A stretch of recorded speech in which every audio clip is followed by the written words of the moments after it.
દાઉદી વોરા સમાજના ધર્મગુરુના આદેશથી વોરા સમાજની અનોખી પહેલ. ધર્મગુરુ સૈયદના સાહેબના બર્થડે નિમિત્તે વોરા સમાજના જીવદયા સંદેશ પક્ષીઓના દાણા સ્ટેન્ડ વિતરણ કરવામાં આવ્યું. દાઉદી વોરા સમાજના ધર્મગુરુ સૈયદના આલીકદર મુફ્તુલ સૈફુદ્દીન સાહેબના આદેશ અનુસાર બર્થડે ફીડર અભિયાન શરૂ કરવામાં આવ્યું છે. પક્ષીઓને દાણા પાણી મળી રહે તે માટેનું અભિયાન શરૂ કરવામાં આવેલ છે.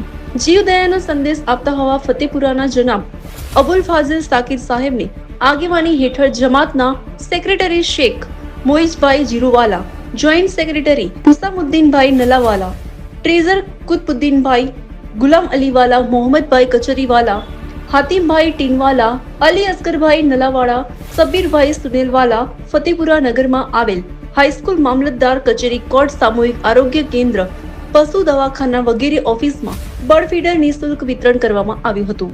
બર્ડ ફીડર પક્ષીઓ માટે વિશેષ રૂપથી ડિઝાઇન કરવામાં આવેલ છે, જેમાં પક્ષીને બેસવા માટે હૂક અને હોલ આપવામાં આવેલ છે, જેમાં પક્ષી ચાંચ નાખીને દાણા ચૂકી શકે છે.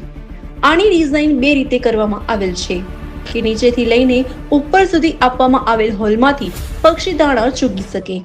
હોલ એવી રીતે બનાવવામાં આવેલ છે કે દાણા નીચે પડી શકે નહીં અને પક્ષી દ્વારા દાણા ચૂકતી વખતે જો કોઈ દાણા પડી જાય તો તે નીચે લાગેલ પ્લેટમાં પડે છે, જેથી દાણા વેસ્ટ થવાની પણ સંભાવના નથી રહેતી. Good day Gujarat news, Ahmedabad.